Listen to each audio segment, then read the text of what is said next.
My wife's bedroom fantasy went too far, and I'm struggling to cope. I never thought my marriage would come to this point, a place where I felt so distant from the woman I'd shared my life with for over 20 years. My wife, Lisa, and I had been married since our mid-20s. We'd built a home, raised two incredible teenagers, and weathered life's ups and downs together. But somewhere along the way, between the soccer practices and late nights at work, the intimacy we once had faded into the background. So when Lisa, 44, approached me, 45, with an idea to spice things up, I wanted to be open-minded. She asked if she could call me by another man's name in bed, said it was just a fantasy, a harmless way to rekindle the spark. I was hesitant, to say the least. It felt strange, uncomfortable even, but I didn't want to shut her down. I didn't want her to feel like her needs or desires didn't matter. So I agreed. That night, the air between us was thick with nerves and anticipation.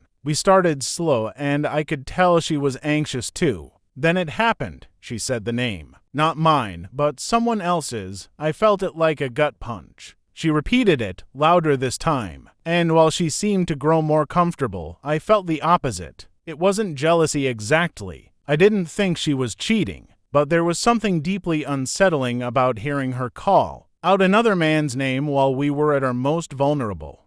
I didn't say another name in return. I couldn't. The whole thing felt off, artificial, like I was playing a part in a story I hadn't signed up for. I almost couldn't finish, but I pushed through because I didn't want to ruin the moment she was clearly enjoying. But the truth is, I felt disgusted, not with her, but with myself for going along with something that made me feel so uncomfortable.